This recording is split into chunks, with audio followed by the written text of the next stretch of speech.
السلام عليكم ورحمة الله وبركاته. أهلا بيكم فيديو جديد من قناة تريندي كروشيه. الفيديو اللي فات عملنا الكارديجان بتاعنا، والنهاردة إن شاء الله هنكمل الجاكيت بتاعنا وهنفنشه بقى سواء من الأكمام أو المرد أو كمان هنطول الجاكيت بتاعنا. يلا بينا نبدأ ونقول بسم الله. بس قبل ما نبدأ يا ريت لو لسه ما عملناش سبسكرايب في القناة، يا ريت نعمل اشتراك أو سبسكرايب ونفعل الجرس على الكل علشان يوصلنا إشعارات بكل فيديوهات تريندي كروشيه اللي جايه. ويا ريت لو عجبكم الفيديو كمان ما تنسوش اللايك والشير، وكمان نكتب كومنت جميل يشجعنا نكمل في نفس المحتوى. يلا بينا نبدأ فيديو النهارده. انا المره اللي فاتت اول فيديو الجزء اللي فات عملنا الجاكيت بتاعنا كده وشبكنا قطعتين الظهر ببعض، وبدأ يظهر معانا شكل الجاكيت زي ما انتم شايفين. انا كنت واقفه طبعا في شغل الدوران بتاع الشكل السداسي عند 52 سنتي، علشان قلت انا دوران اكبر محيط بالنسبه لي على 2 كان 55 سنتي، فقلت هشتغل كده لحد ما اوصل ل 52 سنتي، وهسيب ال 3 سنتي ازودهم انا في الظهر بس عشان نعمل فتحة الرقبة. تمام. فهو العرض زي طول السداسي، فأكيد الطول بتاعي هيطلع 52 سنتي، فلو حطيت المزورة كده من على الكتف من فوق لحد تحت هيبقى معايا الطول 52 سنتي على المزورة. طيب أنا عاوزة أقل حاجة الجاكيت ده يبقى 70 سنتي. طبعا انت هتاخدي الطول زي ما انت عاوزة، هتحطي المزورة من على الكتف من فوق لحد الطول اللي انت محتاجاه، وهتشوفي بقى انت محتاجة تزودي قد ايه. انا هوريكم دلوقتي ازاي نزود طول الجاكيت بتاعنا لحد ما يبقى لغاية الارض. يعني الطول ده حاجة ترجع لك، زودي في الطول، انت عرفي الطريقة وزودي في الطول زي ما انت عاوزة. مبدئيا كده احنا كل شغلنا هيبقى على الديل خلاص، يعني مش هنقرب من هنا خلاص لحد هنا كده لحد الزاوية دي وهنقف. احنا كل شغلنا دوران على الديل، رايح جاي رايح جاي لحد ما نوصل اللي هي القطعة اللي تحت، اللي هو الاستك بتاع الكمر الدوران داير الجاكيت من تحت. لكن ملناش دعوة بالمرد لان ده هيتعمل له مرد تاني لوحده. خلاص خلينا كده بقى نبدأ.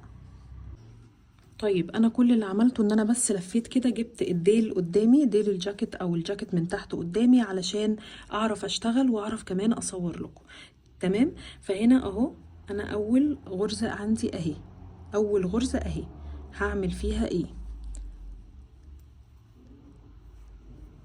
هسحب كده حلقة، هعمل سلسلة بالطرفين عشان اقفل الغرزة، وهسيب الخيط ده انا هشتغل عليه وهنضفه في الاخر.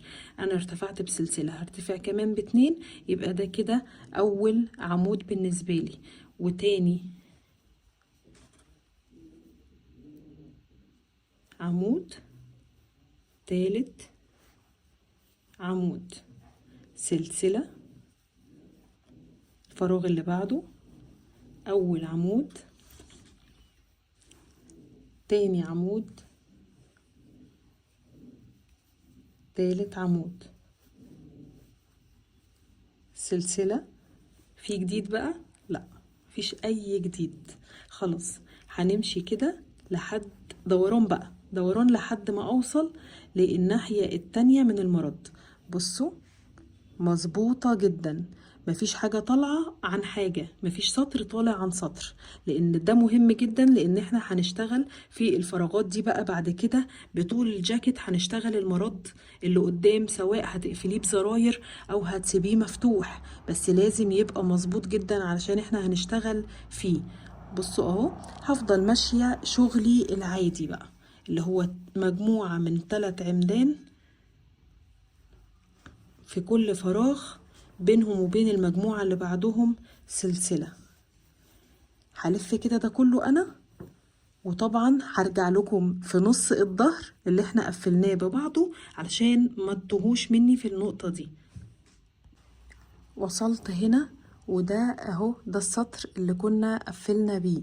خلاص هشتغل الفراغ اللي قبله عادي خالص،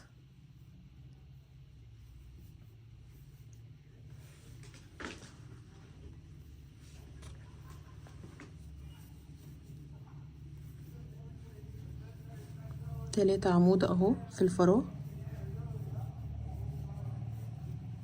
وسلسلة. هاجي كده الاقي اهو السطر اللي انا اشتغلته والفراغ اللي كنا بنشد فيه الحلقة. شايفين؟ بصوا هيبان عندكم كده فراغ قبل السطر اللي قفلته بيه، وبعدين السطر اللي قفلنا بيه لازق في السطر التاني اللي هو بتاع القطعة التانية زي ما انتوا شايفين اهو، وفي الفراغ اللي هو بتاع الزاوية بتاعت القطعة التانية اللي هو كنا بنشبك فيه بس الخيط بغرزة منزلقة كده او بنسحب يعني الحلقة فيه. هندخل فيه على طول وهنبدأ نعمل ال3 عمدان بتوعنا اهو، سلسلة. هندخل في اللي بعده على طول وهنفضل بقى ماشيين، وهرجع لكم في نهاية السطر علشان نشوف هنقفل السطر ازاي ونطلع السطر اللي بعده ازاي. وصلت معاكم كده لاخر فراغ اهو، كنا طالعين احنا بعمود وكان في فراغ بينه وبين المجموعة اللي جنبه، هنعمل فيها برضو هنعمل سلسلة وهنعمل فيها 3 عمود اللي هي هنعمل مجموعة. وطبعا الخيط اللي تحت ده انا هنضفه في الاخر، انا بس اشتغلت عليه كده العمدان وهنضفه في الاخر بين الغرز كده على ظهر الشغل طبعا مش على وشه. خلاص. طيب انا هطلع السطر اللي بعده ازاي؟ هنطلع 1 2 3 كده، دول عمود اهو عملناه في وسط دول، عملناه هنا على الحرف زي العمود اللي طلعنا بيه من تحت، وهعمل كمان سلسلة اللي هي هتبقى بين العمود وبين اللي هي فوق المجموعة دي اللي هتبقى بين العمود ده والفراغ اللي بعده، وهدخل في الفراغ اللي بعده وهبدأ اعمل 3 عمود. يبقى انا عملت فراغ تاني زي ما كنت عاملاه تحت، لما ارجع السطر ده هنا هعمل فيه 3 عمود. خلاص مفيش جديد، هفضل ماشية بقى في كل فراغ مجموعة مكونة من 3 عمود بلفة، وبعدين سلسلة بين كل مجموعة والمجموعة اللي بعدها اللي هي هتبقى بين الفراغ والفراغ اللي بعده اهو. هفضل ماشية معاكم لحد ما اوصل بداية السطر خالص، وهرجع لكم علشان نشوف اخر غرزة كمان هنعملها ازاي. وصلت معاكم كده لنهاية السطر، وهتلاقوا نهاية السطر عبارة عن ال3 عمدان اللي كنا عاملينهم في الفراغ اللي تحت، كانوا عمودين و3 سلاسل ارتفاع. تمام. هنعمل ايه؟ هنعمل سلسلة بين المجموعة دي واخر غرزة، وهندخل بقى في السلسلة التانية اهي، السلسلة التالتة سوري، في العمود عمود الارتفاع اللي هو راس العمود من فوق، وهنعمل فيها عمود. وكده هنخلص السطر على كده. هنلاقي ونلاحظ ان في سطر بينتهي بعمود كده اهو، وسطر بينتهي ب3 عمدان في الفراغ ده، يعني السطر اللي جاي واحنا راجعين كده هينتهي ب3 عمدان هنا وهنرتفع وهكذا، يعني سطر هينتهي بعمود وسطر هينتهي ب3 وسطر هيبتدي بعمود وسطر هيبتدي ب3.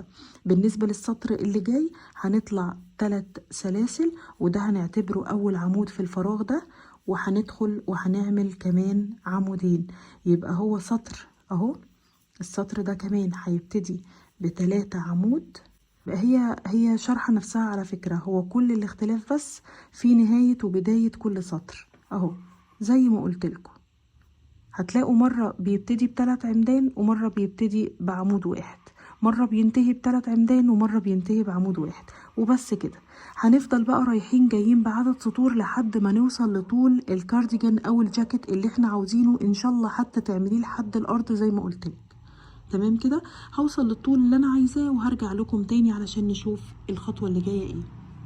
ودلوقتي بقى خلاص هنبدأ في الأكمام بتاعتنا.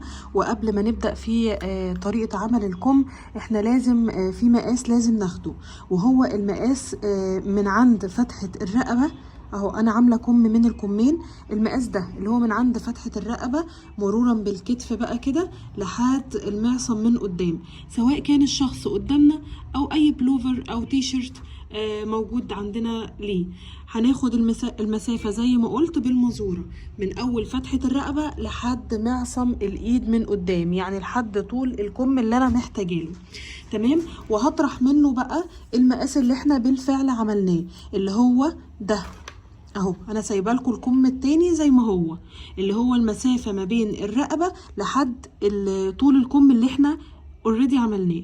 يبقى احنا كده هناخد المسافه الكليه للكم اللي هي من اول فتحه الرقبه لحد الطول اللي احنا محتاجينه، وليكن مثلا 68 تمام، او 65 ايا كان. 60 انا هحسب معاكم على انه 60. هتروحي جايه طرحه منه مثلا المسافه دي اللي هي 46 اللي انتي اوريدي عملتيها، يبقى 60 ناقص 46 يبقى كام؟ يبقى 14 سنتي. هتروحي جايه بقى شايفه انت كده خلاص، كل اللي هتزوديه مثلا للكم 14 سنتي، كل اللي هيزيدوا 14 سنتي. هتقسميهم كالاتي، هتشوفي انت عايزه طول الاستك ده كام اهو. لو هتعملي الاستك، لو انت هتسيبيه كله واسع، الكم كله واسع، خلاص اعملي ال 14 سم، اعملي عدد سطور لحد ما توصلي للطول اللي انت عايزاه وخلاص. طيب لو عاوزه تعملي الاسوره دي او الاستك ده هتعملي ايه؟ هتشوفي انا عامله الاسوره او الاستك كام سنتي، 10 سنتي، وانا مثلا هزود 15 سنتي، يبقى انا كده هسيب 10 سنتي للاستك وهزود 5 سنتي بس سطور. طيب لو هتزودي 20 سنتي، انت عايزه الاستك بتاعك 10 سنتي، يبقى هتعملي 10 سنتي، هتشوفيهم هيجوا كام سطر، هتفضلي تشتغلي لحد ما توصلي لل10 سنتي سطور عاديه، وبعد كده هتبداي في ال10 سنتي بتوع الاستك او الاسوره من قدام. يلا نشوف هنعملهم ازاي. بالنسبه لي انا طول الكم اللي محتاجاه كان 68 سنتي بالظبط، عملت منهم زي ما قلت 44 سنتي، يبقى اللي باقي 14 سنتي. 44 من 68 سوري 24 سنتي. 24 سنتي منهم 10 سنتي استك، 24 سنتي ناقص 10 هيبقوا الاستك او الاسوره من قدام، يبقى كده هعمل انا 14 سنتي سطور عاديه. هنبدا نجيب الخيط بتاعنا ونشوف ازاي هنوصل الخيط كده، وهنبدا شغل عدد سطور عاديه لحد ما توصلي لطول عدد السطور العاديه اللي انت عايزاها، وبعدين تبدأي في عمايل الاستك ايا كان طوله ازاي، وايا كان التقسيمه اللي انت هتقسميها ازاي. ممكن تكوني انت عايزه الاستك رفيع 5 سنتي، خلاص مفيش مشكله، شوفي الطول اللي ناقصك. انا مثلا ناقصني 24 سنتي، لو هتعملي منهم 4 سنتي بس استك اعملي 20 سنتي سطور عاديه، لو هتخليهم كلهم استك مفيش مشكله، يعني اشتغلي بالطريقه اللي انت حباها والشكل اللي انت عايزاه. هنبدأ نيجي كده اهو في نص السطر ده، في نص الكم من فوق اللي هو السطر اللي احنا شبكنا عنده قفلنا عنده الكم من فوق. هنبدأ كده في الفراغ اللي قبل السطر ده على طول، وهنبدأ نجيب الخيط بتاعنا كده وهنعمل بيه حلقة، وهنطلع بسلسلة بالخيطين، وبعدين هنسيب الخيط ده بقى خلاص عشان خاطر ننضفه معانا واحنا ماشيين. هنبدأ نطلع كده بواحد 2 كده سلسلتين على السلسلة اللي عملتها تحت، يبقى كده كام سلسلة؟ 3 سلاسل ارتفاع، وهنبدأ نعمل 3 عمدان منهم ال3 سلاسل الارتفاع هيبقوا عمود وعمودين كمان في نفس المكان. طبعا انا بشتغل على الخيط اللي انا لسه واصلاه علشان خاطر انضفه، هسيب بقى الجزئية دي هنضفها في الاخر. هعمل سلسلة عادي جدا فوق السطر اللي احنا كنا مشبكين من عنده الاكمام، وفي الفراغ اللي بعده على طول اللي هو بتاع الزاوية اهو هنبدأ نعمل كام؟ هنبدأ نعمل برضو 3 عمدان، وهفضل ماشية عادي جدا في كل فراغ 3 عمود بلفة، وبين كل مجموعة ومجموعة او كل فراغ وفراغ هنعمل سلسلة، وهنفضل ماشيين كده دوران الكم كله لحد ما اوصل هنا. هقفل بمنزلقة في السلسلة الثالثة من فوق، نفس الشغل بقى اللي كنا بنشتغله في الجاكيت عادي، وهنطلع برضو هنعمل منزلقتين كده لحد ما نوصل لاول فراغ، وهنفضل شغالين رايح جاي دوران كده عدد سطور زي ما كنا شغالين في الجاكيت بتاعنا بالظبط، لحد ما نوصل لطول الكم بتاعنا المطلوب ناقص الاستك بتاعنا. يعني ناخد بالنا ان احنا نسيب بس عرض الاستك اللي احنا محتاجينه. اهو بننهي السطر زي ما قلت لكم، انا عملت عدد من السطور، عملت 4 سطور. بننهي السطر اهو سلسله بين المجموعه دي والمجموعه دي، وفي ثالث سلسله في سلاسل الارتفاع اللي هم اول عمود يعتبر بنعمل غرزه منزلقه، وبنفضل بقى نعمل هنا منزلقات كده اهو في بدايه كل سطر. بنبدا كده بمنزلقه 2 3 علشان نوصل لاول فراغ اللي هنشتغل فيه، وهكذا. وبنفضل ماشيين عدد السطور اللي احنا محتاجينها لحد ما خلاص بنوصل لعدد السطور او طول الكم لحد الاستك. انا بالنسبه لي هعمل الاستك 10 سم، فانا كده وصلت للطول اللي انا محتاجاه. هعمل ايه بقى في الاستك اللي هو ده اهي، الاسوره بتاعه الكم. هعملها ازاي؟ هرتفع كده ب3 سلاسل، 1 2 3، وهبدا اخد كل عمودين يقابلوني. بصوا انا ال3 سلاسل الارتفاع دول هنعتبرهم فوق اول عمود ده، خلاص دول فوق دول، باقي عندي كده عمودين اهم. هلف لفه على الابره وهاخد العمودين اهو، الاتنين هعملهم عمود او بريد امامي. يعني ايه بريد امامي؟ يعني بدخل كده من قبل العمودين وبطلع من بعدهم، يبقى انا هم العمودين قدامي، وهلف لفه على الابره هطلعها، باقي معايا 3 لفات على الابره. نفس شغل بقى العمود العادي، لفتين وبعدين لفة هطلعها من الاتنين، لفة على الإبرة، وهاخد بقى العمودين اللي جايين عمود خلفي. يبقى أنا هنا الغرزة دي هعملها، دي غرزة عمود أمامي وعمود خلفي، بريد أمامي بريد خلفي، بريد أمامي بريد خلفي، هيدونا نفس شكل الأستك اللي انتوا شايفينه ده.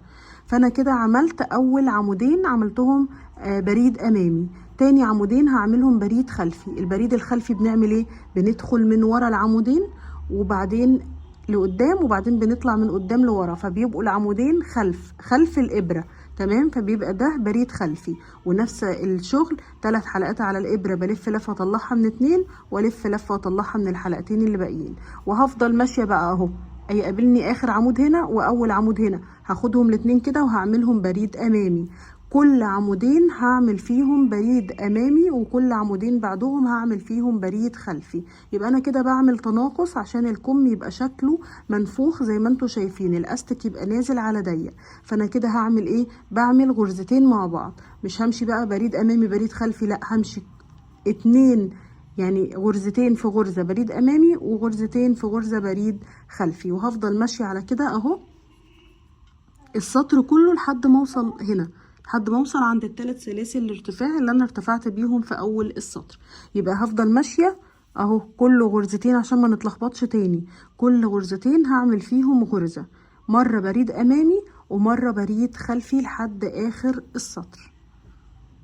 وصلت معاكم كده لنهاية السطر، واخر عمودين اهم عملتهم معايا عمودين، عملتهم بريد خلفي اهو او عمود خلفي. كده انا وصلت لل3 سلاسل اهم اللي كنا مرتفعين بيهم في اول السطر. ادي 1 2، وفي السلسلة التالتة هدخل كده بالابرة وهعمل غرزة منزلقة، وكده انا قفلت السطر. هرتفع السطر اللي بعده ب3 سلاسل، خلاص انا معنتش هعمل تناقص، انا كل اللي هعمله سطور بقى متكررة. في العمود الامامي او البريد الامامي هعمل عمود او بريد امامي، وفي العمود الخلفي هعمل عمود خلفي، وهفضل ماشيه بقى كده. خلاص عمود امامي في كل عمود امامي، عمود خلفي في كل عمود خلفي، عدد من السطور لحد ما اوصل لعرض الاستك او الاسوره اللي انا محتاجاها، واوصل في نفس الوقت لمقاس او طول الكم اللي انا عاوزاه، هيديني الشكل ده بالظبط. انا هكرر سطور وهرجع لكم في الاخر خالص بعد ما اوصل للطول اللي انا محتاجاه. انا كده وصلت لطول الاستك وفي نفس الوقت طول الكم اللي انا محتاجاه، فخلاص دوت كده هيبقى اخر سطر هقفل فيه الغرزة التالتة زي ما قلت في السلسلة التالتة من سلاسل الارتفاع. هعمل كده فيها غرزة منزلقة، هطلع بسلسلة وهقطع الخيط بتاعي وهعمل حساب التنظيف، يعني هسيب جزء كده من الخيط علشان ابقى انضفه عشان ما يبانش اهو. هنقعد كده الخيط كويس، وطبعا هننضف الخيوط كلها، بتبقى التنظيف كله على الظهر مش على وش الجاكيت، خلاص علشان برضو ما يبانش. انا كده خلصت الكمين خلاص، وده شكل الاستك بتاعي. بصوا الغرزة تحفة تحفة، والخيط محمل الحقيقة، وفي الشغل حلو قوي. يعني الكارديجان تحسوه كده حاجة تقيلة وفخمة، يعني سمك الخيط مديله شوية تقل للجاكيت نفسه، تمام. دلوقتي خلاص باقي معانا المرد اللي هو دوران الجاكيت بتاعنا، اللي هو من قدام، سواء هتعمليه زي ما قلت بزراير او لا، وكمان الديل من تحت المفروض برضو ان انا همشي معاه نفس الشغل اللي هيبقى على المرد بالطول هيبقى ماشي مع الجاكيت عادي دوران. فخلينا كده نبدأ بقى المرد بتاعنا. هبدأ شغل البرواز بتاعي بقى النهائي من هنا، من نص الرقبة اهو، من المنطقة دي اهي. وطبعا الشغل هيبقى على وش الجاكيت علشان وش الغرزة يبقى لبره، ما يبقاش ظهر الغرزة هو اللي لبره. قلتها كتير في فيديوهات كتير وهعيدها تاني، الغرز او الكروشيه زيه زي القماش بالظبط، ليه عدلة، ليه بداية، يعني ليه وش وليه ظهر. تمام. فلازم ناخد بالنا انه دايما وش الغرزة يبقى هو المقابل لينا، دايما نشتغل على وش الغرزة، تبقى هنا دي المقابلة ليا، يبقى لازم ابقى ماسكة كده عشان وش الغرزة بتاعتي يبقى هو ده المقابل ليا. هاجي من النص بالظبط زي ما قلت لكم. النص فين؟ النص اهو، اهو. تمام. هاجي كده من النص وهبدأ اعمل حلقة كده بالخيط بتاعي علشان ادخله اهو. هعمل سلسلة بالخيط بتاعي كده، وهسيب بقى الجزء ده علشان انضفه خلاص اهو. هعمل ايه؟ هرتفع كده بسلسلة كمان، يبقى انا ارتفعت بسلسلتين، هعتبرهم اول عمود. هدخل في الفراغ اللي بعده اهو ده، هعمل عمود. عملت عمود كده في الفراغ اللي جنبهم، هدخل كمان العمود مايل لان المجموعة دي كانت كده، كان طولها كده، فاهو العمود بالعرض هدخل تحته كده وهعمل كمان عمود. دي العمدان اللي هنأسس عليها غرز الرقبة. الفراغ اللي بعدها واسع شوية كده، فهعمل فيه 3 عمود عادي. ده خيط المفروض يتنضف، فهيبقى على الظهر كده. انا دلوقتي مش هعمل سلاسل فراغات، انا مش عايزه فراغات، انا عايزه عمدان ابني عليها سطر من او كذا سطر من العمود الامامي والعمود الخلفي. وهدخل في الفراغ اللي بعده برضو اهو، واسع شويه، هنعمل فيه برضو 3 عمود. تاني يا جماعة احنا مش هنعمل سلاسل فراغات تاني، احنا كل سلسلة هنستبدلها بعمود علشان خاطر ده السطر البيز اللي هنأسس عليه شغلنا اللي جاي كله. دول ال3 عمود بقى. انا خلاص بدأت كده اهو، الشغل يتضح قدامي اهو، حرف في فوق و3 عمود سلسلة، 3 عمود سلسلة كده. الشغل هنا في المنطقة دي هيبقى سهل جدا. احنا هندخل في كل عمود كده من فوق وهنعمل عمود اهو، هندخل تحت حرف الفي كله وهنعمل عمود، وتحت الفراغ وهنعمل عمود اهو. فوق كل عمود هعمل عمود عادي بقى، ده سطر عمدان بس ما فيهاش حاجة خالص اهو، لا فيها تناقص ولا فيها اي حاجة ولا سلاسل ولا اي حاجة. فوق كل عمود هعمل عمود، وتحت الفراغ هنا اللي هو كان سلسلة هنعمل فيه برضو عمود، علشان يبقى عدد الغرز اللي في السطر ده هي نفس عدد الغرز اللي في السطر اللي تحته، علشان ما يبقاش المرد بتاعي او الاستك بتاعي او البرواز بتاعي ايا كان بتسموه ايه، ما يبقاش مشدود، يبقى ماشي مع الجاكيت بتاعي، يبقى نفس عدد الغرز، فما يبقاش لامم من هنا، ما يبقاش مشدود، هو مش استك. تمام كده. هفضل ماشية كده دوران على الجاكيت بتاعي كله لحد ما اوصل لنفس المكان من الرقبة اللي هو اللي انا بدأت عنده اهو، اللي هو نص الرقبة من ورا. هفضل ماشية بنفس الطريقة لحد ما اوصل لنفس المكان وهرجع لكم تاني. وانا شغالة كده اهو، مشيت على الياقة وبعدين على المرد الطويل كده على ناحية من نواحي القطعة الأمامية اليمين يعني اهو، اللي هو ده. لقيت نفسي جيت عند الزاوية اللي هي من المرد للديل. تمام كده. قلت لازم اوريكم برضو علشان خاطر ما تقفوش عند حاجة زي كده اهو. انا مشيت كل غرزة زي ما قلت لكم هعمل فيها غرزة لحد ما وصلت للمنطقة اللي كانت فيها العمدان مايلة، لان انا كنت دي مطولاها، فكنت شغالة كده بالطول مش بالعرض. فعملت في كل فراغ عمودين، وفي كل عمود مايل كده عملت عمود واحد، عمودين، عمود، عمودين. مش عايزة اولا اسيب الفراغات كبيرة، ثانيا مش عايزة عدد الغرز يبقى اقل. وصلت هنا للزاوية، طب انا هعمل في الزاوية ايه؟ هدخل تحت اول عمود فيها كده وهعمل 4 عمود، 4، 2، 3، 4. ليه؟ علشان ناخد الكيرف ده. خلاص بصوا هيبان بعد ما ابدأ اشتغل في العمودين اللي بعدهم عادي جدا. هدخل في كل عمود اهو، ادي اول عمود وادي تاني عمود، وهعمل في كل عمود عمود عادي. انا بس الكيرف بتاع الزاوية وتحت الفراغ عمود. تحت عند الكيرف بتاع الزاوية كده عملت 4 عمدان علشان خاطر بس اخد الشكل اللي هتشوفوه دلوقتي اهو، عشان الجاكيت ما يتشدش من هنا، ما يبقاش الديل مزموم كده، ملموم.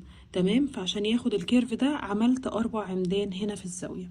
هفضل ماشية عادي بقى، انا بس رجعت لكم في النقطة دي علشان خاطر ما تتلخبطوش. ورجعت لكم هنا عند نفس المكان خلاص، وقبل ال3 سلاسل كده عملت برضو تحت العمود اللي هو المايل ده عمود واحد، زي ما عملت الناحية التانية بالظبط، وزي ما بدأت الناحية التانية بالظبط. والفراغين اللي جنبه عملت فيهم 3 عمود زي ما قلت عشان الرقبة ما تبقاش مشدودة من ورا. دلوقتي هعمل ايه؟ هعد 1 2. انا كنت عاملة سلسلتين بس ارتفاع، هدخل في التانية كده وهعمل منزلقة. دلوقتي هعمل ايه؟ هرتفع ب3 سلسلة اهو، ودول هيبقوا فوق ال3 سلاسل اللي تحت. وهبدأ بقى اعمل عمود امامي وعمود خلفي، ولكن زي الاستك بالظبط، ولكن المرة دي مفيش اي تناقص، يعني مش هاخد اي غرزتين مع بعض، كل غرزة لوحدها اهو. عمود امامي والعمود اللي بعده خلفي، عمود امامي وعمود خلفي.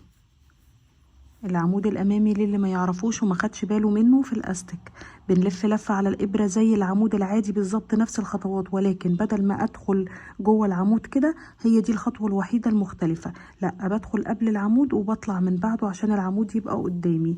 والخلفي نفس الكلام، ولكن بدخل من ورا العمود وبطلع تاني لورا، وبيبقى العمود لورا، وبكمل نفس خطوات العمود العادي اللي هي اهي. انا كده لفه على الابره وبطلعها من حلقتين، ولفه على ابره وبطلعها من حلقتين. هفضل ماشيه كده لحد ما اوصل لنهايه السطر عند نفس المكان اللي بدأت من عنده هنا، وهرجع لكم. خلاص انا كده وصلت لنهاية السطر. عملت كده سطر من العمود الامامي والعمود الخلفي فوق السطر اللي كان البيز، اللي هو اللي كنت عاملاه سطر من الاعمدة العادية. وصلت اهو لل3 سلاسل اللي انا طلعت بيهم ارتفاع. هدخل كده في السلسلة الثالثة وهبدأ اعمل غرزة منزلقة. ده شكل المرد وده عرضه. عاوزاه اعرض من كده مفيش مشكلة، نطلع ب3 سلاسل وامشي كمان في كل عمود امامي عمود امامي، وفي كل عمود خلفي عمود خلفي، الى عدد السطور اللي انت عايزاها لحد ما توصلي لعرض المرد اللي انت محتاجاه. عاوزة تقفليه على بعضه بزراير، فانت كده محتاجة انك تزودي المرد شوية علشان يقفل على بعضه. عاوزاه يفضل مفتوح مفيش مشكلة، اعملي اللي انت حباه. انا بالنسبة لي كده الطول مناسب جدا، ولو زودت كمان سطر هيبقى مناسب قوي، ولكن هو كده تمام بالنسبة لي.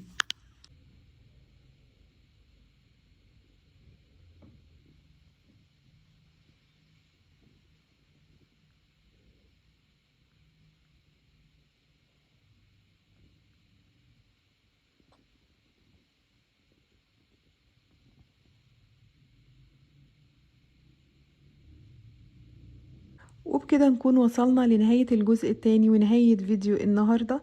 وده الشكل النهائي للكارديجان. طول الكارديجان من عند الرقبة من فوق لحد تحت كان 80 سنتي، وكان دوران أكبر محيط زي ما قلت في الفيديو كان منطقة الهيب، والدوران كان 110 سنتي. يعني الجاكيت حلو قوي قوي قوي، مقاسه واسع جدا، اوفر سايز لو حد مقاسه لارج، ويلبس لحد اكس لارج ومرتاح جدا. تمام. الجاكيت اخد مني بالظبط 500 جرام من الخيط، يعني نص كيلو بس من الخيط من الصوف متوسط السمك، او 5 بكرات. يعني لو هتشتري بالبكرة هيبقوا 5 بكرات، مش هتحتاجي غيرهم ان شاء الله. اتمنى يكون فيديو النهاردة عجبكم، اتمنى تنفذوا الموديل وتتهنوا بيه ويعجبكم جدا، واتمنى كمان ما ننساش اللايك والكومنت الجميل. وكمان الناس اللي ما عملتش اشتراك في القناة يا ريت نشترك في القناة ونفعل الجرس على الكل لو عاوزين تشوفوني في فيديوهات تانية كتير. اشوفكم على خير في موديلات تانية كتير كتير ترندي، وكل سنة وانتم طيبين.